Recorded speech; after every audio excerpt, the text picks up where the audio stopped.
Hello friends, हम लोगों ने लास्ट लेक्चर में डिस्कस किया था इंडिकेटर डायग्राम।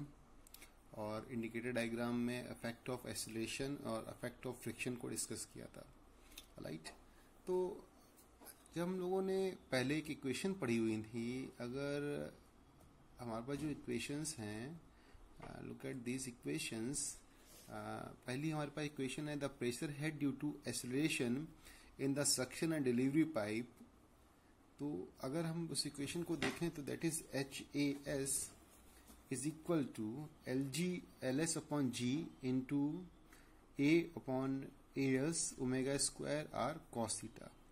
और सिमिलरली जब हम डिलीवरी पाइप के लिए एक्सीलरेशन हेड की वैल्यू लिखते हैं तो उस केस में सिंपल S की जगह हम लोग D का यूज करते हैं एंड बाकी रिमेनिंग इक्वेशन सेम रहती है। बट यहाँ पर गौर करने वाली चीज ये है कि ये जो इक्वेशन है हमारी, इसमें जो थीटा के साथ हमारे पास जो फैक्टर जुड़ा हुआ दैट इज कॉस थीटा। तो इसमें कॉस थीटा है, और जब हम लोग इस इक्वेशन को यहाँ पर नीचे देखें तो जब हमने इक्वेशन ड्राइव की थी फ्रिक्शनल हेड के लिए, उसमें जो हमारी इक्वेशन है that is 4FLS upon DS into 2G bracket में capital A upon small AS omega R sine theta का स्क्वायर। और इसका मतलब क्या हुआ कि अगर हम लोग फ्रिक्शनल हेड की वैल्यू को देखेंगे तो फ्रिक्शनल जो हेड है हमारा, उसमें जो थीटा के साथ कंपोनेंट लगा हुआ that is sine theta, and चूंकि यहाँ पर स्क्वायर है तो ये एक पैराबोलिक इक्वेशन होगी हमारे पास, ठीक है। ये चीज हम पहले भी डिस्कस कर चुके हैं। सिमिलरली अगर हम लोग फ्रिक्शनल हेड की वैल्यू डिलीवरी पाइप के लिए लिखेंगे तो ये यहाँ पर S की जगह हम लोग D का यूज करते जाएंगे, बाकी रिमेनिंग इक्वेशन सेम रहेगी। तो इसमें जो हमारा जो एक्सीलरेशन हेड है उसमें जो कॉस कंपोनेंट है और वो लाइन की इक्वेशन है, और जो फ्रिक्शनल हेड है वो पैराबोलिक इक्वेशन है, और इसमें साइन थीटा कंपोनेंट लगा हुआ है। तो अगर मैं इन दोनों ही वैल्यू में अगर थीटा की वैल्यू को चेंज करूं for section and delivery head के लिए, तो उसमें ये वेरिएशन को अगर मैं आइडियल इंडिकेटर डायग्राम में प्लॉट करूं तो ये हमारे पास कैसा डायग्राम आएगा, कुछ इस तरह का डायग्राम हमारे पास आएगा, राइट। लुक एट हियर, आप लोगों को दिख रहा है ये डायग्राम हमारे पास है। जब हमने क्या किया, effect of acceleration and friction दोनों को हमारा इंडिकेटर डायग्राम में प्लॉट कर दिया। तो अब यहाँ पर आप देख रहे हैं कि जैसे हमने पहले आपसे डिस्कस किया था कि आइडियल इंडिकेटर डायग्राम क्या है, ABCD, राइट। एंड आपका जो अगर इस इंडिकेटर डायग्राम में हम लोग एक्सीलरेशन का इफेक्ट डाल दें तो हमारे पास HAS when theta is equal to 0 ये ऐड हो जाता है, और यहाँ पर इसी मैग्नीट्यूड में जब theta is equal to 180 degree हो जाता है तो ये क्या हो जाता है, डीएक्सीलरेट होता है, डीएक्सीलरेशन हेड क्रिएट होता है, जिसकी वजह से यहाँ पर जो वैल्यू होती है वो स्लाइटली आपको दिख रहा होगा डिक्रीज कर जा रही है। दैट मीन्स जो थीटा इज इक्वल टू 0 पर जो हेड अवेलेबल होगा that is HS plus HAS के बराबर, और theta is equal to 180 degree पर जो हमारे पास हेड अवेलेबल होगा that is HS minus HAS, right. क्योंकि जब थीटा इज इक्वल टू 0 रखेंगे तो आप देखिएगा, मैं आपको इक्वेशंस भी दिखा देता हूं। Look at these equations, okay. When आपको दिख रहा है यहाँ पर, look at this equation, when theta is equal to 0, तो थीटा इज इक्वल टू 0 होने पर ये चूंकि HAS की वैल्यू निकालेंगे और वो वहां पर cos थीटा लगा हुआ था, मैंने आपको पहले दिखाया है। तो थीटा की वैल्यू अगर 0 रखेंगे तो वैल्यू 1 हो जाएगी, इसलिए यहाँ पर HAS की वैल्यू क्या मिलेगी हमको, एक पॉजिटिव वैल्यू मिलेगी। और HFS क्योंकि वहां पर cos थीटा रखा हुआ है तो cos 0 की वैल्यू जो होगी वो आपकी 0 रहेगी, तो HFS क्या हो जाएगा, that is equal to 0, right. तो at theta is equal to 0 पे जो टोटल हेड होगा बेसिकली क्या होगा, HS प्लस HAS के बराबर होगा।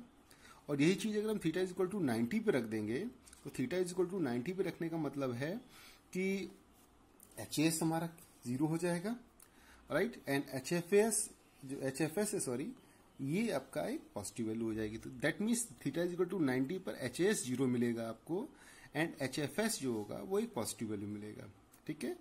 एंड सिमिलरली अगर मैं theta is equal to that is end of stroke पे देखूं, तो एंड ऑफ स्ट्रोक में क्या होगा?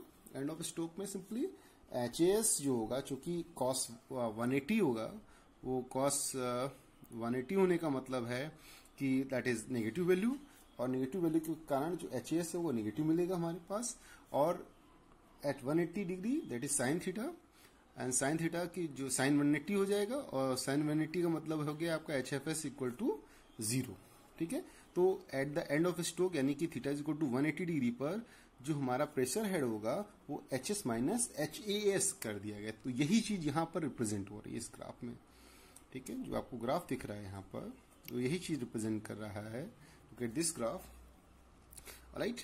थीटा इज इक्वल टू 0 पे H S plus H A S के बराबर हो जाएगा, and theta is equal to 180 पर क्या हो जाएगा? H S minus H A S, क्योंकि ये एक नेगेटिव वैल्यू यहाँ पर शो करता है एच ए एस की, तो H S minus H A S हो जाएगा।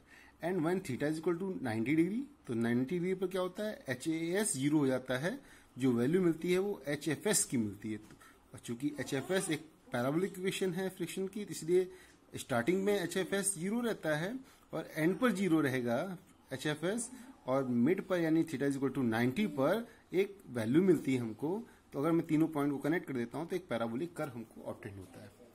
सिमिलरली चीजें हम ड्रॉ करते हैं डिलीवरी स्ट्रोक के लिए, राइट। तो थीटा इज इक्वल टू 0 पर सिंपली वही आपको इसी तरह मिलेगा, थीटा इज इक्वल टू 0 पर and theta is equal to 180 पर। तो थीटा इज इक्वल टू 0 पर क्या होगा? H D plus H A D हो जाएगा। थीटा इज इक्वल टू 90 पर क्या होगा? H D plus H F D, क्योंकि यहाँ पर एच एफ डी की वैल्यू मिलेगी, फ्रिक्शनल हेड की वैल्यू मिलेगी, एक्सीलरेशन हेड वहां पर 0 रहता है थीटा इज इक्वल टू 90 पर। And similarly theta is equal to 180 पर आपका एच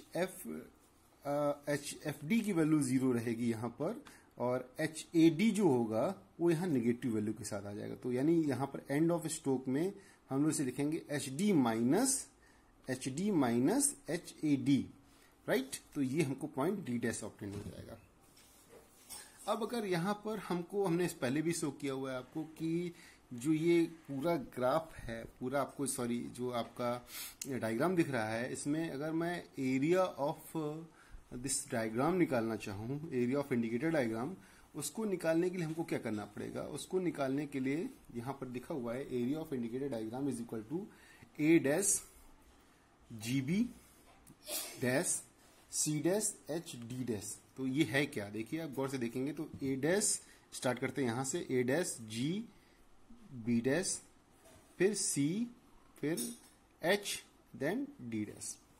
तो ये एरिया हम कवर कर रहे हैं, और ये एरिया किससे मिलकर बना हुआ है? अगर इसको गौर से देखें तो हमको एक एरिया मिल रहा है that is A dash G dash B dash C dash H dash D dash, यानी कि सिर्फ हम जो एक्सीलरेशन हेड है उसकी एरिया को कवर कर लें अगर सिर्फ, तो हमारे पास एक एरिया ये मिल जाता है। एंड अगेन क्या है, इसमें दो पैराबोला भी ऐड करने पड़ेंगे हमको। तो एरिया ऑफ पैराबोला फर्स्ट अगर इसको देखें तो ड्यूरिंग द सस्टेन स्ट्रोक तो एरिया ऑफ पैराबोला होगा that is A dash G B dash. Okay, तो ये पैराबोला कवर हो जाएगा इसमें, and plus area of parabola C dash H D dash. Alright, तो हम लोग पहले ही इससे पहले जो लेक्चर हम लोगों ने पढ़ा था उसमें हमने ऑलरेडी डिस्कस कर चुके हैं कि area of this when we are considering the effect of acceleration, what should be the area of this indicator diagram? That is equal to hs plus hd into l के बराबर। Alright, और area of parabola क्या होता है? Area of parabola simple होता है that is this distance यानी a dash b dash multiply by 2/3, और जो परपेंडिकुलर डिस्टेंस होती है दैट इज HFS के बराबर जो वैल्यू होती है तो 2/3 इंटू HFS ये होना चाहिए। ऑलराइट, तो हम लोग सिंपली इस इक्वेशन को क्या कह सकते हैं? Area of parabola is equal to this is 2/3 into L into HFS। Simply अगर डिलीवरी स्ट्रोक के लिए पैराबोला इक्वेशन को निकालेंगे तो यहाँ पर क्या हो जाएगा, डिलीवरी स्ट्रोक के लिए यानी parabola area of C dash H D dash की जो वैल्यू निकालेंगे उसमें क्या करेंगे 2/3 into L into H F S की जगह क्या कर देंगे एच एफ डी की वैल्यू रख देंगे यहाँ पर। ऑलराइट, तो यही नीचे किया गया है, देखिए यहाँ पर 2/3 into L into H F D की वैल्यू। ऑलराइट, अब total area of indicator diagram क्या हो जाएगा कि जब हमने एरिया कंसीडर कर रहे हैं, जब हमने एसोलेशन हेड की वैल्यू को कंसीडर किया हुआ है। ऑलराइट, और ये पैराबोलिक इक्वेशन की एरिया हो गया, तो सबको मिला के यहाँ पर एल हमारा कॉमन हो रहा है तो एल हमने बाहर निकाल लिया और इक्वेशन हमारी इस फॉर्म में निकल के आ जाएगी। Alright, look at this, now we can say कि एरिया ऑफ इंडिकेटर डायग्राम जो होता है वो हमने पहले भी पढ़ चुके हम लोग कि that is equal to work done by the pump पर सेकेंड के बराबर होगा। राइट, तो हम लोग यहाँ पर कह सकते हैं कि एरिया ऑफ इंडिकेटर डायग्राम हमने यहाँ लिखा हुआ है कि work done by the pump is proportional to the area of indicator diagram, तो हमने उसी फॉर्म में इसको लिख दिया। जब प्रोपोर्शनलिटी के साइन हटाएंगे तो यहाँ पर एक कांस्टेंट की वैल्यू ले लेते हैं, तो हो जाएगा वर्क डन पर second, work done by the pump पर सेकेंड इज इक्वल टू के into L H S plus H D into plus 2/3 H F S plus 2/3 H F D के बराबर है। यहाँ पर के क्या है, के कांस्टेंट ऑफ प्रोपोर्शनलिटी है। आप लोग जब शुरुआत में हम लोगों ने जब वर्क डन पर सेकेंड निकाला था फॉर सिंगल एक्टिंग पंप के लिए, तो वहां पर एक कांस्टेंट की वैल्यू को निकाला था। ऑलराइट, तो अगर मैं इस के की वैल्यू को यहाँ पर रो जी ए एन अपॉन 60 पुट कर दूं, राइट, ऑलराइट, तो वहां पर जो इक्वेशन हो जाएगी, जब फ्रिक्शन हेड और एसिलेशन हेड आप दोनों को कंसीडर कर रहे होंगे, उसके बाद जो हमारे पास इक्वेशन निकल के आएगी वो इस फॉर्म में आ जाएगी। तो हम लोग अगर सिंगल एक्टिंग के लिए इस इक्वेशन को देखें तो क्या हो जाएगा, work done by the pump पर second for single acting that is equal to rho g L N upon 60, यानी वहां पर हमने इस के की वैल्यू को रख दिया और मल्टीप्लाई बाय एल कर दिया और रिमेनिंग जो हेड है वो आपने यहाँ पर शो कर दिए हैं।